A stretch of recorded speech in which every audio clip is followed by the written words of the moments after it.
अच्छा लग रहा है। आज आपने हमें हरिद्वार बुलाया और आज हम काफ़ी टाइम से यहाँ पे कोशिश कर रहे थे आने की, और मैं अपने जितने भी हमारे व्यूवर्स हैं और जो भी हमारे कस्टमर्स हैं नए, उनके लिए मैं चाह रहा था कि एक लाइव प्रोजेक्ट को दिखाया जाए, जो कि आज हम हरिद्वार आ गए हैं।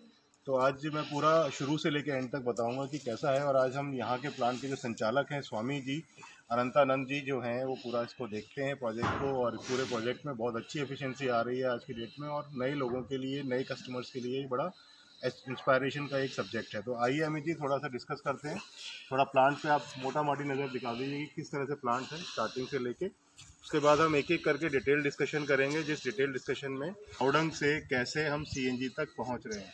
आइए चलिए सर। ये सीएनजी का जो प्रोजेक्ट है बहुत ही प्रॉस्पेरस प्रोजेक्ट है, और जो कि डिफरेंट स्कीम्स में काम हो रहा है। सतत स्कीम, गोवर्धन स्कीम, बहुत सारी गवर्नमेंट ने स्कीम्स के लिए बहुत सारी सपोर्ट दे रखी है। बैंक लोन भी अवेलेबल हैं, उसके अलावा सब्सिडीज भी अवेलेबल हैं। तो आज इस प्लांट के कार्यकर्ता कह सकते हैं देसी गौरक्षा के अंतर्गत ये प्लांट आता है, और उन्होंने इसको बहुत अच्छे से एक गौरक्षा के लिए एक इंस्पिरेशन है, और इंस्पिरेशन उन लोगों के लिए भी है कि जो लोग इस प्लांट को लगाना चाहते हैं।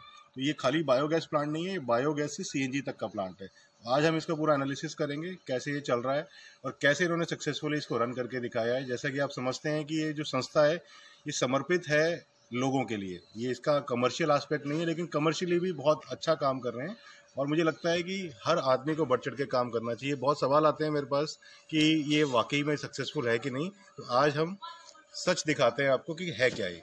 आइए, गैस का प्लांट है जहाँ से कि हम लोग डाइजेस्टर से स्टार्ट करते हैं। ये पहला पड़ाव है इस प्लांट का।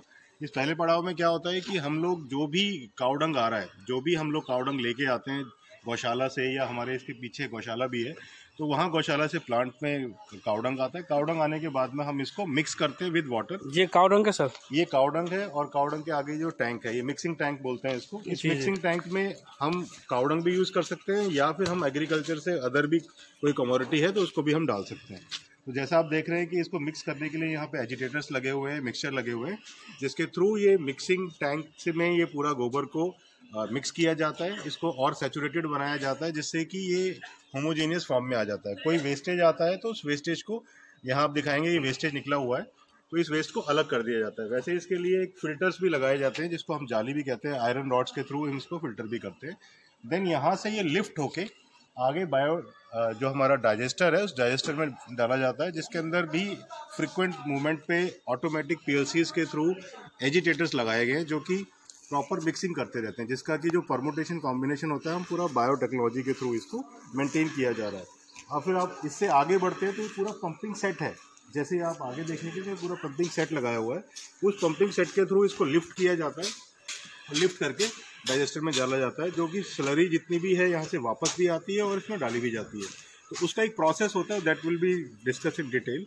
आज की डेट में हम ये बताना चाह रहे हैं कि कावडंग से गैस पॉसिबल है। जब ये डाइजेस्टर के अंदर चली जाती है तो आप देखेंगे कि इसके अंदर 3 पोर्शन में ये चीज़ डिवाइड हो जाती है। एक सॉलिड पार्ट आता है, फिर लिक्विड पार्ट आता है, और ऊपर हमारा टॉप ऑफ ऑल गैस बन जाती है। तो जैसे आप देखेंगे ये डाइजेस्टर के ऊपर का जो हिस्सा है, ये ऊपर के हिस्से को ये इसके अंदर बलून लगाया जाता है, जो कि गैस को होल्ड करता है। डबल मेम्ब्रेन बैलून रहता है जो इसकी, जैसा कि आपने देखा कि यहाँ पे हमने डाइजेस्टर्स के थ्रू फर्मेंट किया, और जितना भी हमारा फीड स्टॉक था उसको हमने फर्मेंटेड किया यहाँ पे through the natural bacteria, and ये also added through culture also. Now इसके बाद में आप जैसा देख पा रहे हैं कि हमने इसको होमोजेनियसली मिक्स किया था, और उसके बाद में तीनों चीज़ें डेवलप हो चुकी हैं डाइजेस्टर के अंदर में। और यहाँ डाइजेस्टर के बाहर तो हमने इसको सेपरेटर के माध्यम से लिक्विड एंड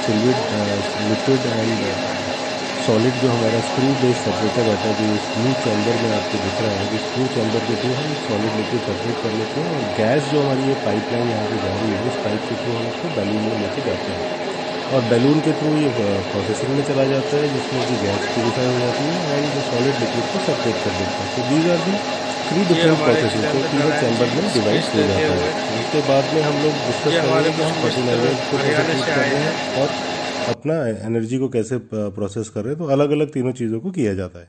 तो अब हम मूव करेंगे कि अपने हम देखेंगे कि प्यूरिफिकेशन कैसे होता है and will take you to that purification करेंगे। जैसे कि आपने सेपरेटर को देखा तो अभी प्यूरिफिकेशन कैसे होता है स्ट्रगल टेक्नोलॉजी उसको हम आगे। तो जब भी गैस बनती है तो किसी भी गैस में आप देखेंगे कि मेन तो मीथेन होती है, जो कि जब बन के आती है तो 60% 65% के आसपास मीथेन होती है। बाकी इसमें कार्बन डाइऑक्साइड होता है, H2S ऐसा होता है और कुछ और अनप्योरिटीज़ होती हैं, कुछ और गैसेज होती हैं, तो उनको रिमूव किया जाता है। तो उसके लिए बहुत सारी टेक्निक्स होती हैं, जैसे कि ये स्क्रबर मेथड भी यूज़ होता है जिसमें CO2 को रिमूव किया जाता है। PSA प्लांट्स के थ्रू हम H2S को रिमूव करते हैं। इसको रिमूव करने के लिए हमारे पास में ये टेक्निक्स अवेलेबल हैं जो जनरल आज की डेट में सक्सेसफुल है। उसके बाद फिर इसको कंप्रेस करके बॉटलिंग की जाती है सिलेंडर्स के अंदर में। तो अगर हमने पंप लगाया हुआ है तो हमें बहुत ज़्यादा बॉटलिंग नहीं करनी पड़ती, डायरेक्ट पाइप्स के थ्रू हम अपना बेच सकते हैं। और अगर हमें कहीं ट्रांसपोर्ट करना है इसको, यहाँ से इसको फिल करना है सिलेंडर्स में और फिल करके आगे ले जाना है, तो हमें इस तरह से कैसेट्स बनाते होते हैं जो गाड़ी के ऊपर माउंट होती है और आपकी गैस उसके थ्रू दिखती है।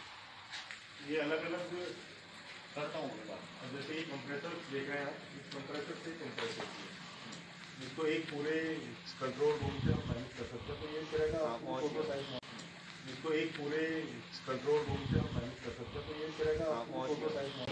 बात करेंगे इम्पॉर्टेंट एक फैक्टर की, जो कि हमारी लैब होती है। इस लैब पूरे प्लांट के अंदर में लैब का बड़ा इंपॉर्टेंट रोल प्ले होता है। जितने भी हमारे बैक्टीरियाज होते हैं या जो हमारा बायो मैन्योर होता है उसको हम इस लैब्स के थ्रू फर्मेंट कर सकते हैं, नए डिकम्पोजिट्स बना सकते हैं, बायो एनरिच बना सकते हैं। तो ये बहुत इंपॉर्टेंट रोल प्ले करेगी।